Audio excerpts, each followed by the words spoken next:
Hi guys, welcome back to the channel. So today I want to talk about how exactly is Russia evading all of these sanctions, right? Because have you ever wondered exactly how are they doing it, right? Because the United States and Europe and all these countries have imposed one of the harshest sanctions on Russia. Russia is the most sanctioned country in history. Okay, they've been cut off from the dollar. They've been banking the banking. They've been banned from the banking system, from SWIFT. I mean, they even took their assets, right? They even stole Russian money. Okay, so but by all accounts, Russia financial lifeline should have been strangled. Russia should not be able to have an economy right now because all the amount of sanctions that we sanction that country, they should be some impoverished country, I don't know, pick a country, Somalia, whatever it is, okay? But somehow that wasn't, okay? And the secret of Russia's survival and financial, not just countries like China, and I think a lot of other countries in Africa, most countries of Africa in the Middle East still does a lot of business with Russia. But one of the main countries, the secret lies in India. Okay, Russia's cheap oil sales and a middleman that almost no one talks about. No one is talking about this. Everybody's focusing on India. Everybody's talking about China. Everybody talking about all these countries. But the one country no one ever talks about, and I never hear, them making a big fuss about it, is the UAE, the United Arab Emirates. Okay, that country, all right, they basically, they almost love Putin. They have look at this welcome that they've given him. All right. And when the sanctions came down, okay, so the first thing the West did was to target Russia's financial system. Okay, Russia, they like I said before, they pushed them out of SWIFT. They did all that stuff. They moving from the dollars. The European bank closed their doors. Everyone shut their doors and turned their backs on Russia. So that meant that Russia suddenly couldn't convert its oil sales into money that it could spend abroad. Right? I mean, look at these guys. Look at them walking together. Look at Putin and the UAE Emirate. Okay. Now, Russia is one of the biggest, one of the Russia's biggest customer in this period. Okay, is India. India was the one buying a lot of Russian oil because India is smart. They say, hey, look, listen, and Russia also is giving it to India at cheap discounted oil as well too, which was beneficial for them. So India was mixing part of their oil. They're buying cheap Russian oil, and then they were reselling that oil to Europe. I mean, I did a whole video on this, all right? So, this is very profitable for India, okay? Now, but here's the catch. India did not pay Russia with US dollars, okay? India wanted to pay Russia with Indian rupees. So, as you can imagine, the problem is now Russia ends up with billions of dollars worth of rupees. But guess what?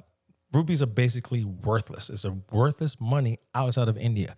Unless you're going to spend that money inside of India, there's no one else actually wants this money.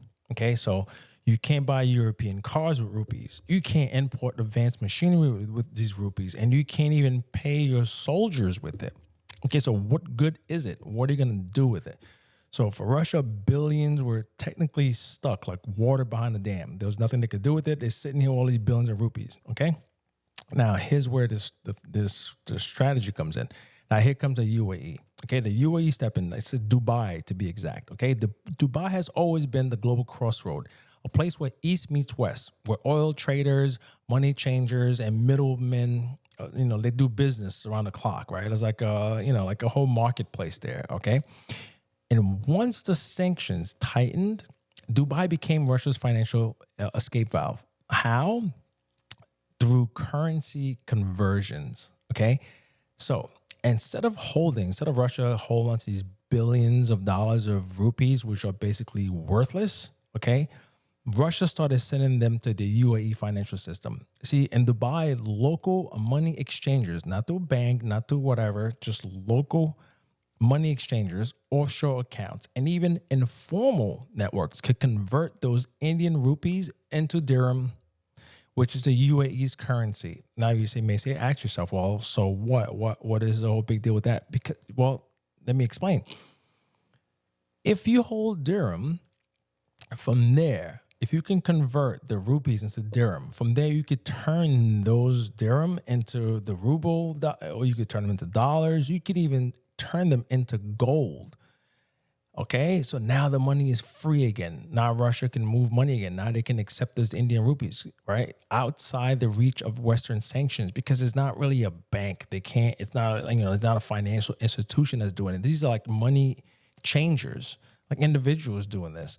Okay, so the West is hard to sanction because it's not a bank. You can't really necessarily say, oh yeah, we're going to go after this specific bank.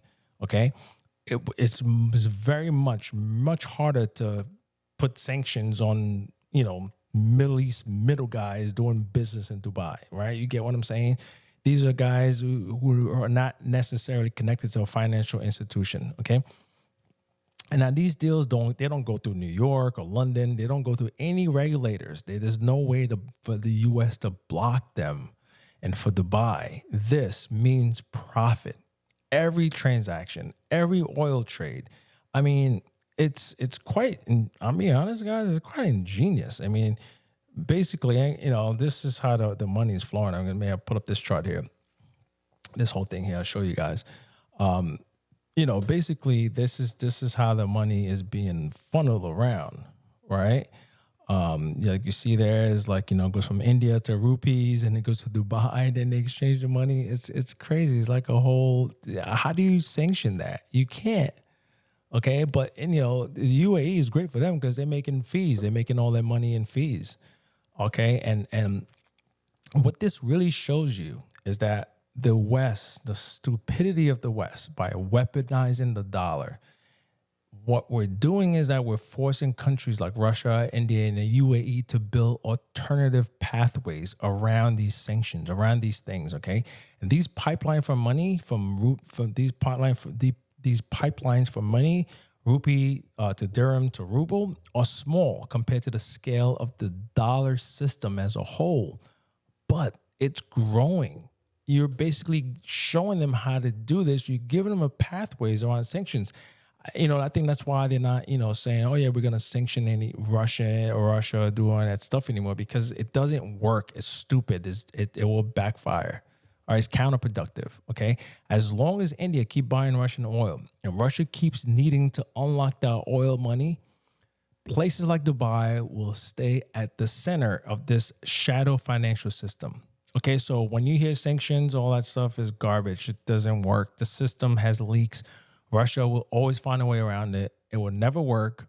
I think that's probably why Donald Trump has kind of like held off on announcing new sanctions. I think you heard recently, 19th sanction package is dumb. It doesn't mean anything. I think that's for like local consumption for the people to say, oh yeah, look, we're doing something. We're being tough from Russia. Because at the end of the day, it doesn't work. It won't work. Russia's always going to find a workaround. Okay.